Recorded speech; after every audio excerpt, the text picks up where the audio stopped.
있기를 바라는 거죠. 네, 기대를 굉장히 하고 있고요. 제 바람 중에 하나입니다. 그래가지고 이건 진짜 노력을 진짜 많이 했다. 진짜 시험을 11월에 치러 갔는데 마냥 그렇게 좋은 성적은 아니었더라고. 알아서 해봤자 임용고시에서 하등 안 물어봐요 그걸. 지금 진짜 현장에서 필요한 거랑은 조금 다른 것 같아요. 하나 둘 셋. 안녕하세요. 홍순이의 수업 중 딴 얘기 황순입니다. 자, 1부에 이어서 우리 김정현 선생님 얘기를 좀 더 들어볼 건데요. 지금 임용 공부를 하고 계십니다. 졸업을 언제 했고 지금 어떤 과정들을 거쳤는지 지금 근황을 조금 간단하게만 설명해 주시겠어요? 네, 저는 작년 8월에 졸업을 했고요. 그래서 노량진에 올라온 거는 작년 1월이었어요. 이제 작년 한 해 보내고 올해도 이어서 공부를 하고 있는 중입니다. 그러면 지금 노량진에서 보통 임용 공부하는 일과가 대충 어떻게 돼요? 그 일주일의 그 흐름을 좀 얘기해 주면 좋을 것 같아요. 작년에는 초수였어서 약간 개념적으로 부족한 게 많았거든요. 그래서 작년에는 1년 내내 거의 학원을 다녔어요. 그래갖고 학원 가는 날에는 그러니까 주에 한두 번 정도 학원 갔어가지고 학원 가는 날에는 학원에서 하루 종일 수업 듣고 하고 거의 저녁 때 끝났어가지고 그렇게 하고 학원 가지 않는 날에는 이제 아침에 일어나서 보통 한 7시, 8시 사이에 일어나거든요. 그때 일어나서 아침 먹고 독서실 가서 똑같아요. 그리고 그 이후에는 항상 밥 먹고 독서실 가서 공부하다가 밥 먹고 공부하고 밥 먹고 공부하고 자기 전에 운동 잠깐 하고 그리고 올해는 개념이 부족하기보다는 혼자 공부하는 시간을 좀 늘려야겠다 해가지고 지금은 그냥 혼자 공부하거나 아니면 전공 스터디를 또 하고 있어서 스터디 그룹으로 이제 같이 문제 풀어보거나 그렇게 하면서 보내고 있어요. 아까 일부에서 얘기했던 거에 좀 연결되는 부분일 것 같은데 이런 얘기를 일전에 해주셨어요. 임용을 준비하면서 주변 동기들과 자신의 대학 생활이 달랐던 것이 과연 유의미한 곳이었나 고민을 하는 게 있었다. 저는 이제 앞 일부에서 말씀드렸던 것처럼 뭔가 계속 활동 같은 걸 하고 싶어 했었죠. 뭔가 사람들이랑 모여서 뭔가 동아리를 만든다거나 그리고 일부에 다뤄지지 않았지만 뭔가 대외 활동 같은 것도 좀 더 했었고 학생회나 대회를 나간다던가 그런 게 많았는데 일반적인 사문대생들은 이거는 어느 대학을 가나 비슷할 것 같아요.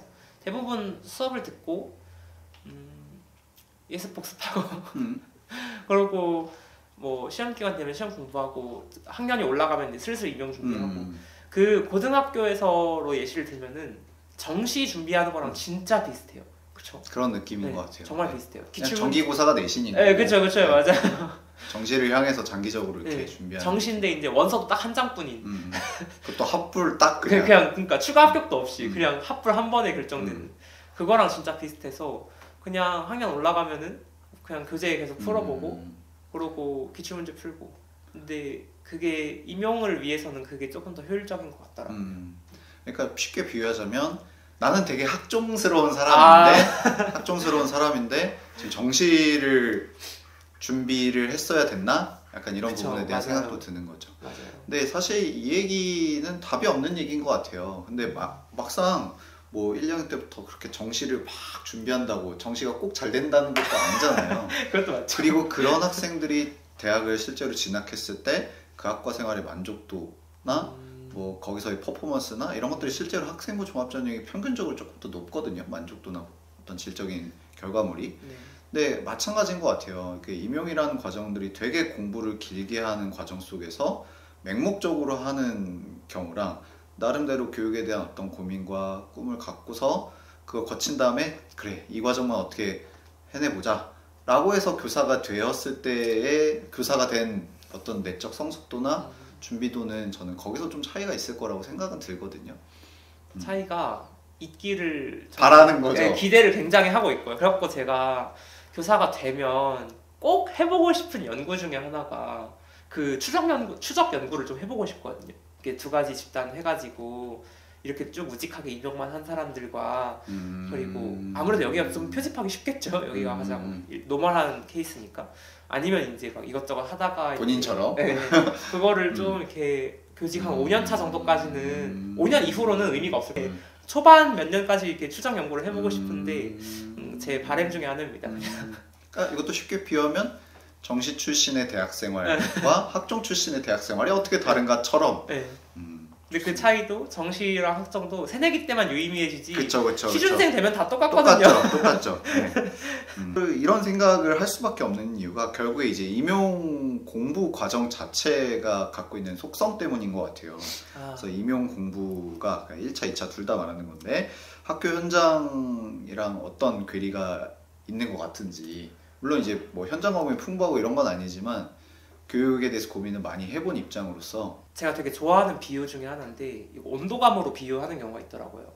그래가지고 학교 현장은 제가 막 나가보진 않았지만 굉장히 거기서 사용되는 거기서 교사들에게 요구되는 그런 모습이나 기술 같은 거는 대부분 비구조화되어 있고, 왜냐면 상황에 따라 대처하는 게 굉장히 중요하기 때문에. 그러고 조금 뜨거운 성격인 것 같아요. 약간 열정이나 그런 걸로 해결이 많이 가능한. 그러니까 그렇지 않나요?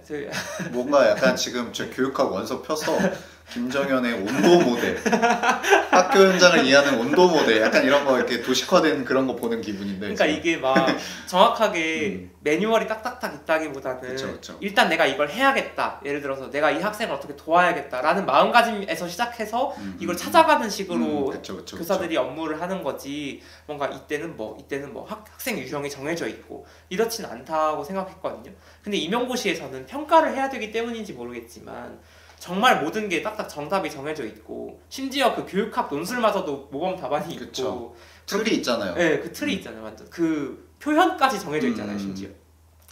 그렇기 때문에 뭔가 자신만의 개성 있는 그런 거를 피력하거나 그러기가 어렵단 말이죠. 평가라는 틀에 맞추기 위해서.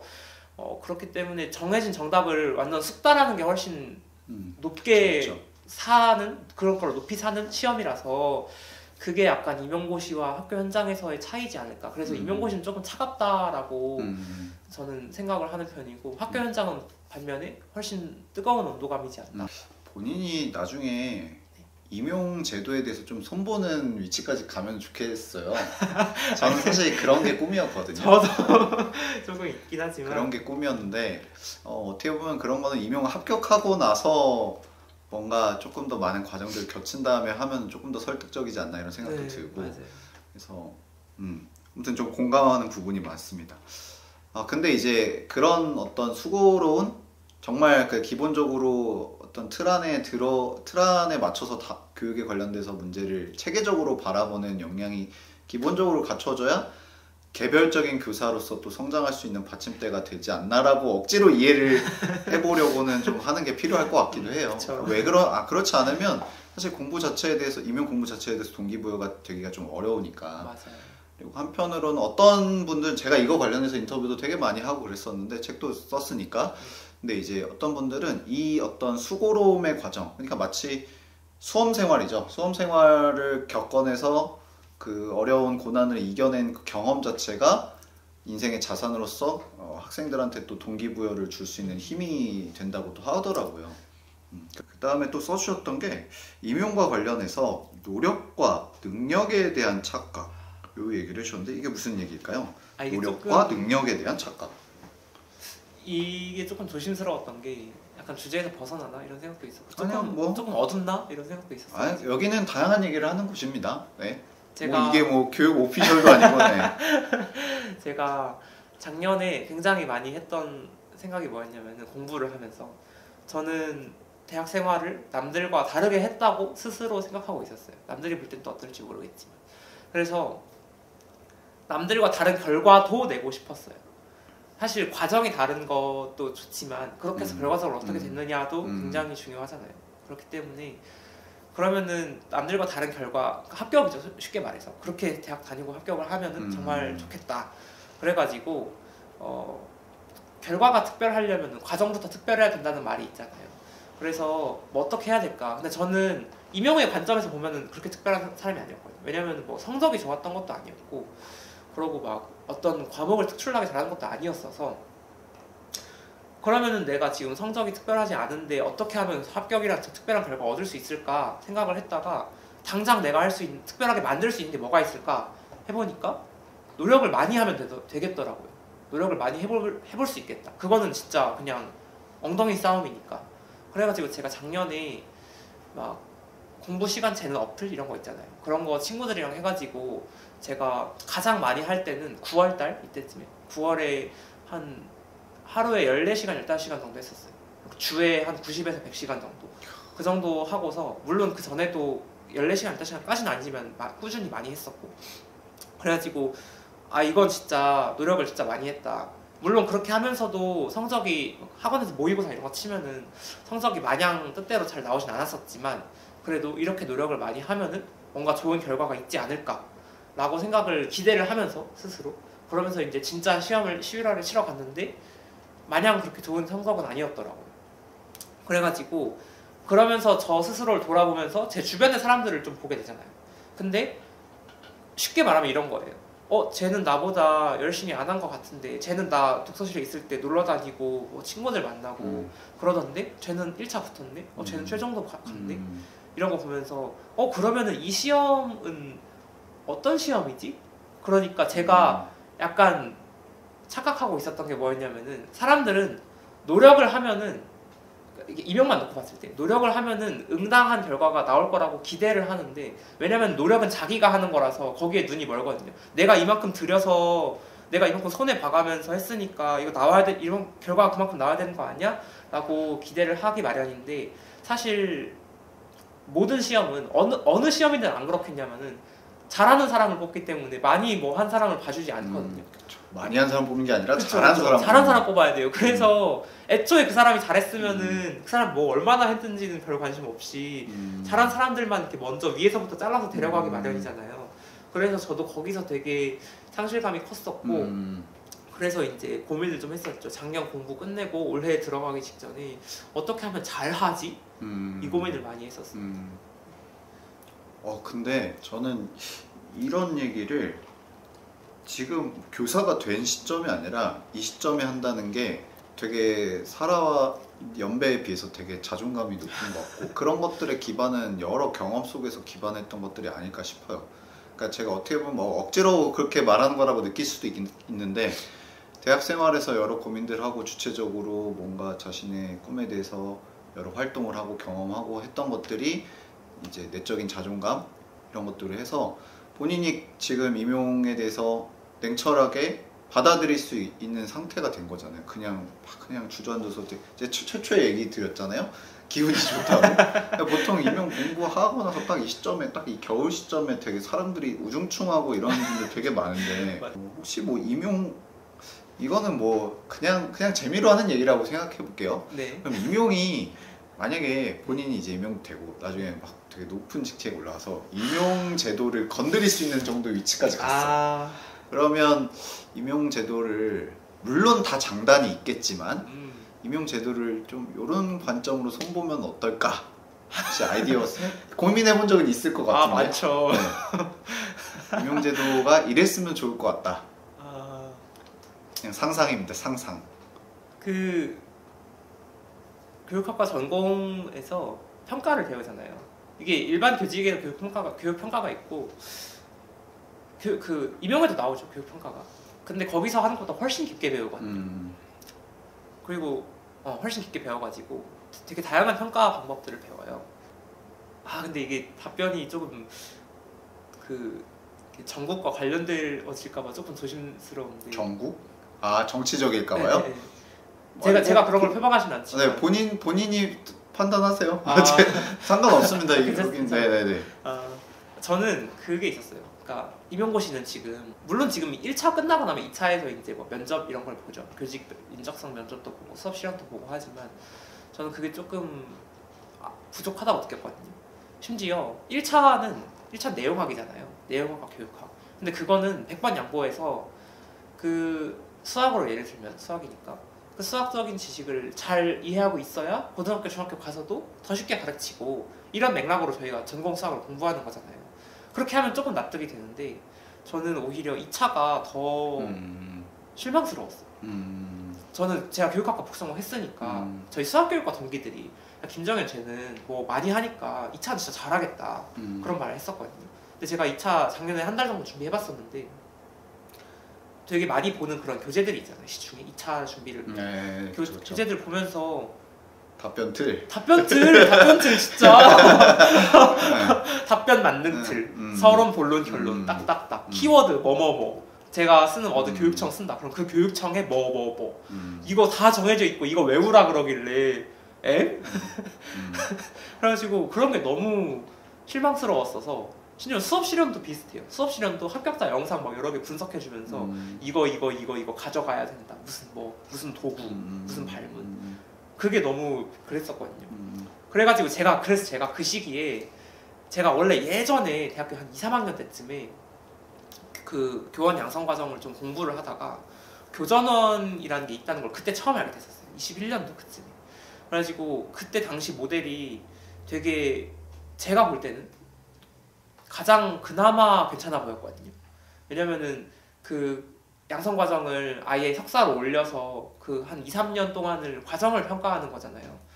물론 그것도 단점이 있겠지만 그게 되게 괜찮아 보였었는데 작년에 그게 한번 물망에 올랐죠. 그래가지고 바뀌나? 바뀔 수도 있나? 이거 논의를 하는 걸 처음 봐가지고 저는 그래가지고 제가 당시에 제 모든 인맥을 동원해서 나름 얄팍한 인맥을 동원해서 뭘 찾아봤었냐면은 교전원의 전신이 이제 로스쿨을 본따서 만든 거잖아요. 제 주변에 로스쿨생이 한 명 있고 의사, 수의사, 한의사가 간호사까지 한 명씩 있어요. 그래서 다 전화해서 물어봤어요. 야 너네는 어떻게 붙어? 이렇게. 그래가지고 제가 종합해서 내려본 거는 지금 제가 가지고 있는 생각은 조금 얘기가 좀 길어졌네요. 임용고시를 단 하루로 이렇게 하기보다는 과정으로 좀 길게 늘렸으면 좋겠고 첫 번째로는 그리고 무엇보다 다양한 케이스를 좀 포함시킬 수 있으면 좋겠어요. 평가 과정에다가 뭐 예를 들어서 의대에서는 환자들을 다루는 케이스를 정말 많이 본다고 하더라고요. 그게 총 몇십 가지가 있대요. 물론 그 중에 몇 개만 실제 시험에서 다룰 수 있고 왜냐면 몇십 개를 한 번에 다 볼 수는 없으니까 시간적인 제약이 있어서 그리고 심지어 그 몇십 개마저도 저희 수업 시간 하는 거랑 비슷하다고 하더라고요. 정해진 틀이 있고 근데 저는 지금 교사 임용고시는 그것마저도 못한다고 생각하거든요. 그래서 좀 다양한 케이스를 다뤘으면 좋겠다.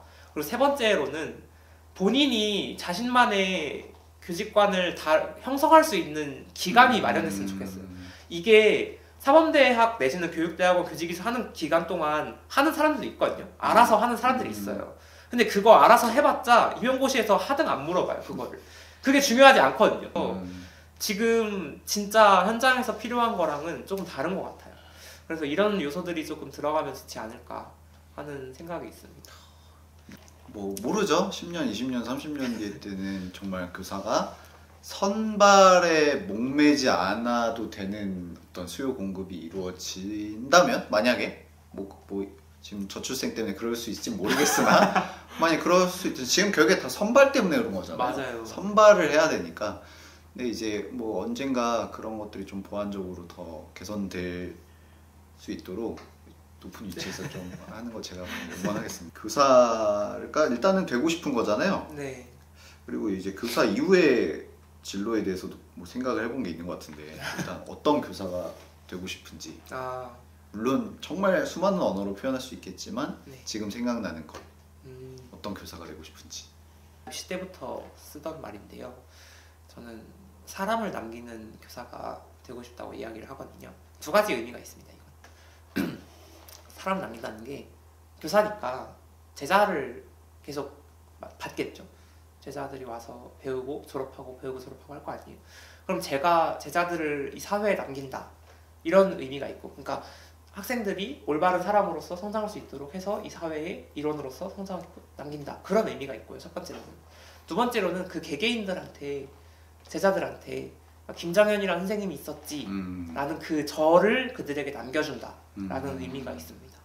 그래서 사람을 남기는 교사가 되고 싶은데 조금만 더 이야기를 보태자면은 왜 교사를 하냐고 많이 물어보더라고요. 왜냐면 대학생활 그렇게 했었으니까 다른 것도 해볼 수 있지 않냐. 또 학위도 하나 더 갖고 있고 교육학과에서 그랬는데 그럼에도 불구하고 교사를 가야겠다고 생각하는 거는 현장에 대한 이해가 좀 필요하다고 생각을 하고 그리고 뭔가 제가 교육에 대해서 좀 바꾸고 싶은 게 있을 수도 있잖아요. 바꾸고 싶다든지 뭐 시도하고 싶다든지 뭔가를 하고 싶을 텐데 그 시작이 항상 학교 현장에서 시작을 해야 된다고 생각해서 그래서 내부로부터의 변화가 가장 바람직한 변화잖아요. 이렇게 안에서부터 쭉쭉쭉 일어나는 게. 그래서 학교 현장을 가야겠다라고 계속 생각을 하면서 공부하고 있습니다.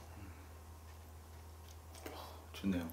보통 교육학을 하시는 분들은 이제 탑다운이죠. 교육과정. 그쵸, 맞아요. 국가단위. 딱딱 내려오는 걸 생각하시는데 진짜. 정말 이 현장 최전방에서 아이들과 부대끼면서 이제 너무 좋은 생각인 것 같습니다. 거기서 연장해서 그럼 네. 그 이후에 뭔가 좀 계획이 또 다른 계획이나 꿈이 있으세요? 그거를 생각해봤는데 일단은 현장에 좀 있다가 대학원을 갈 것 같아요. 대학원을 가서 교육학을 좀 더 공부를 하지 않을까 싶고 그래서 석사나 박사까지 하겠죠. 그러고 나서는 사실 대학원 공부는 약간 병행 느낌으로 할 수 있는 거잖아요. 많이들 그렇게 하시기도 하고 선생님들께서. 저는 처음에는 그래도 끝까지 학생들과 교실에 남아있고 싶었거든요. 근데 어느 순간은 만약에 더 다른 걸 하고 싶으면 여기를 떠야겠다는 생각도 들더라고요. 그래갖고 어느 순간에는 제가 연차가 쌓이고 또 경력도 쌓이고 하면은 학교를 조금 떠날 수도 있지 않을까. 그러면은 그러니까 막연하게 학교 떠난다 이렇게 애들로 말하지 말고 뭘 하게 될까라고 생각을 해봤는데 두 가지인 것 같아요. 교사 신분에서 이제 장학사 신분으로 전직을 하는 경우가 있고 그러면 이제 학교 소속이 아니고 청 소속이죠. 교육청 소속. 그렇게 바뀌어서 만약에 장학사가 되면은 장학관 뭐 이렇게 갈 것 같고 아니면은 교사 신분으로 계속 있다가 박사학위까지 만약에 했다는 전제하에 근데 이거를 제 친구가 듣더니 누가 박사학위를 그렇게 쉽게 전제하냐고 너 정말 알량하구나 그랬었는데 그만큼 저도 크게 보고 있다는 거니까 한 20년 이렇게 보고 있으니까 그렇게 하고 나면은 그 학위가 있으니까 연구를 하거나 대학에서 아니면 대학 강단으로 옮길 수도 있을 것 같아요. 강단으로. 근데 그거는 강단으로 옮기는 거는 그러니까 강의를 하겠다는 건데 뭐 조교수나 부교수나 이런 것부터 시작해서 근데 그건 너무 비약적이라서 뭐 정기적인 채용이 있는 것도 아니고 그래가지고 막연하게 생각하고 있습니다. 저는 학부 때 이런 교수님 있으면 너무 재밌을 것 같아요. 교육학 수업을 아까 초에 얘기했던 네. 정말 그냥 이제 받아 적고 그냥 암기하고 백지 상태에서 쓰는 걸 연습시키는 것도 의미가 없는 건 아니지만 그럼요. 네, 조금 더 진지충이 그래도 뭔가 말을 할 수 있는 수업. 진지한 게 더 이상 진지하다고 하지 않는 그런 교수님이 많을수록 그러니까 사실 고통스럽죠. 수업 이수하는 과정 자체는 고통스럽지만 그쵸, 그런 교수님 통해서 더 많은 것들을 남기는 것 같아요. 시간의 흐른 거 보면. 네. 이렇게 큰 꿈을 가진 분과 대화하니까 저도 또 뭐 점점 이제 지쳐가는 제 자신에게 또 뭔가 또 영감을 주는 것 같습니다. 네. 자, 그러면 이제 마지막으로 뭐 현직 사범대생들이나 아니면 사범대를 이제 막 진학하려는 고등학생이나 뭐 해주고 싶은 얘기 너무 많겠지만 그래도 딱 지금 이 순간 해줄 얘기가 있다면 뭐가 있을까요? 제가 뭐라고 또 제가 시험 얘기를 좀 했잖아요. 임용 얘기를 방금. 물론 임용은 냉정합니다. 그렇지만 누구보다 자유롭고 분방하게 사고하고 시도하고 막 할 수 있는 시기는 학부 때밖에 없지 않을까. 네. 그래서 그 시기 저는 4년을 다 태워도 충분하다고 그만한 값어치가 있다고 생각해요. 그래서 무엇이 됐든 해보시길. 그게 교육계가 아니어도 상관없다고 생각하거든요. 제가 막 대학교 3학년 말 그쯤에 약간 위축돼 있었던 시기가 있었는데 저랑 동아리 처음 같이 만들었던 그 선배가 거긴 이미 졸업했었다가 학교에 한번 왔었는데 저를 보더니 아니 너 인제 3학년인데 뭐 그러냐고 그러면서 그냥 하고 싶은 대로 다 해 그랬었거든요. 그게 약간 제 막힌 혀를 좀 뚫어주는 느낌이었어요. 대학교 3학년 4학년은 정말 어리지 않나요? 그쵸. 엄청 어린데 그 당시에는 내가 마치 사회로 내던져지는 것 같은 느낌을 그 당시에는 받았죠. 그쵸. 그래가지고 너무 그런 거에 위축되지 않아도 될 것 같고 사실 맞아요. 교사가 되어서도 무언가를 해볼 수 있고 하는 건 맞지만 그 20대 학부 시절에 더 경험하고 했던 것들이 평생 자산이 되는 건 맞는 것 같습니다. 맞습니다. 네. 오늘 너무 귀한 시간, 어떻게 보면 남들보다 더 훨씬 더 귀한 시간인데 이렇게 시간 내주셔서 너무 감사합니다. 다음에 또 교육 현장에서 뭔가 또 재미난 어떤 협업을 하면 또 좋지 않을까. 분명히 그런 일이 있을 것만 같은데 아무튼 그런 걸로 또 만나 뵙도록 하겠습니다. 자, 감사합니다. 감사합니다. 안녕.